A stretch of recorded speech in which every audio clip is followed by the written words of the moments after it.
Hello everyone, ఈరోజు వీడియోలో మీకు నేను ప్రెషర్ కుక్కర్లో వంకాయ మసాలా గ్రేవీ కర్రీ చేసి చూపించబోతున్నాను. థిక్ గ్రేవీతో 10 నిమిషాల్లోనే రెడీ అయిపోద్దండి. చాలా రుచిగా ఉంటుంది. అండ్ ఈ కర్రీ మీరు రైస్లోకి బాగుంటుంది, చపాతీ అలాగే బగారా రైస్ పులావ్లో కూడా సూపర్గా ఉంటుందండి. సో వీడియోలోకి చూద్దామా ఎలా తయారు చేసుకోవాలో పదండి. ముందుగా వంకాయల్ని శుభ్రంగా కడిగి కట్ చేసుకోవాలి. నేను ఇక్కడ ఒక 6 వంకాయలు తీసుకున్నానండి. నేను పెద్ద వంకాయలు తీసుకున్నాను కాబట్టి ఇలా 4 ముక్కలుగా కట్ చేసుకున్నాను. పెద్ద పెద్ద ముక్కలుగానే కట్ చేసుకోవాలన్నమాట. మీరు చిన్న వంకాయలు తీసుకున్నారనుకోండి 2 ముక్కలుగానే కట్ చేసుకోండి. పెద్ద ముక్కలు ఉంటేనే బాగుంటుంది, ఎందుకంటే ఇది మనం ప్రెషర్ కుక్కర్లో చేస్తున్నాం కాబట్టి. అలాగే ఒక 5 ఆలు తీసుకోవాలి. ఆలు కూడా చూడండి, నేను పెద్ద పెద్ద ముక్కలుగానే కట్ చేసుకున్నాను. ఇలా ఆలు ఇంకా వంకాయలు 2 పెద్ద ముక్కలుగానే కట్ చేసుకోవాలి. ఆలు అంటే బంగాళదుంప అండి. ఆలు అంటే అందరికీ అర్థమవుతుందని నేను చెప్తున్నాను. ఇప్పుడు ఒక 1 టీ స్పూన్ ఉప్పు వేసుకోవాలి. ఉప్పు అనేది మీ టేస్ట్ ప్రకారంగా మీరు వేసుకోవచ్చండి, కర్రీ అయినప్పుడు టేస్ట్ చూసుకొని.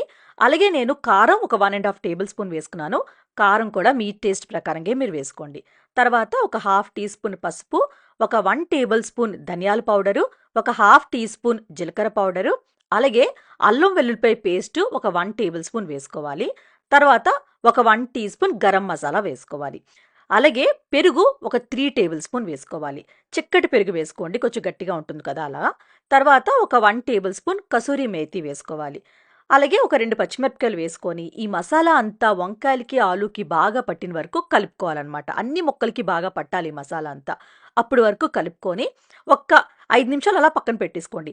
ఈ 5 నిమిషాల్లోని కుక్కర్ తీసుకొని కుక్కర్ హీట్ అయిన తర్వాత ఒక 2-3 టేబుల్ స్పూన్లు ఆయిల్ వేసుకోండి.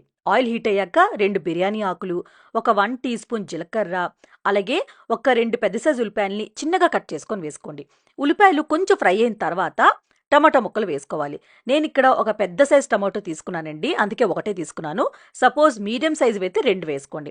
ఈ టమాటాలు వేసాక ఒక 1/2 నిమిషం ఫ్రై చేసిన తర్వాత ఒక హాఫ్ టీ స్పూన్ ఉప్పు వేసుకోండి. ఉప్పు వేసిన వల్ల టమాటోస్ కొంచెం తొందరగా మెత్తబడిపోతాయి అనమాట.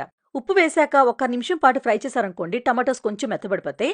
అప్పుడు మీరు మనం మ్యారినేట్ చేసుకుని ఉంచుకున్నాం కదా వంకాయ, ఈ ఆలు, ఇవన్నీ వేసేసుకొని ఒక 3-4 నిమిషాల పాటు మీడియం ఫ్లేమ్లో ఫ్రై చేసుకోవాలి. కొంచెం ఇవి ఫ్రై అవ్వాలన్నమాట, అంతే. ఓవర్ కుక్ చేసుకోకండి, మెత్తబడిపోకూడదు. కొంచెం ఒక 3-4 నిమిషాలు అంతే అనమాట. ఇలా 3 నిమిషాల తర్వాత మీరు ఈ ఏ గిన్నెలో మనం మ్యారినేట్ చేసుకుని ఉంచుకున్నాం చూసారా, ఆ గిన్నెలోనే 1 కప్పు వరకు వాటర్ వేసుకోవాలి. వాటర్ ఎక్కువ వేసుకోకండి, మీరు ఎక్కువ వేసుకున్నారా గ్రేవీ థిక్గా ఉండదు. అంటే ఇది మొత్తం ములిగినంత కూడా వేసుకోకండి, కొంచెం తక్కువే వాటర్ వేసుకోండి. అప్పుడే గ్రేవీ థిక్గా చాలా రుచిగా ఉంటుందండి. సో ఇలా వాటర్ వేసే ఒకసారి బాగా కలుపుకొని కుక్కర్ పైన మూత పెట్టుకొని హై ఫ్లేమ్లో 2 విజిల్సే ఉంచుకోండి. గుర్తుపెట్టుకోండి, హై ఫ్లేమ్లో 2 విజిల్స్. 2 విజిల్స్ అయిన తర్వాత మూత ఓపెన్ చేస్తున్నాను. చూడండి, రెడీ అయిపోయిందండి.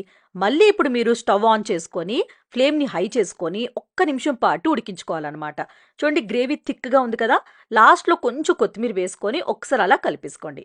అంతేనండి, రెడీ అయిపోయింది ప్రెషర్ కుక్కర్లో వంకాయ ఆలు కర్రీ. టేస్ట్ అయితే నేను మాటల్లో చెప్పడం కాదండి, మీరే ఒకసారి చేసి చూడండి, మీకే అర్థమవుద్ది. ఈ కర్రీ మార్నింగ్ చేసేసుకున్నారనుకోండి, మధ్యాహ్నం లంచ్లోకి అయిపోతుంది, నైట్ చపాతీలో కూడా అయిపోతుంది. చాలా చాలా బాగుంటుందండి, తప్పకుండా ట్రై చేయండి. ట్రై చేస్తారు కదా. ట్రై చేశాక నచ్చిందో లేదో కమెంట్ బాక్స్లో కమెంట్ చేయండి. అలానే లైక్ చేయండి, షేర్ చేయండి. మనం నెక్స్ట్ వీడియోలో మీట్ అవుదాం ఇంకొక మంచి రెసిపీతో. Bye bye.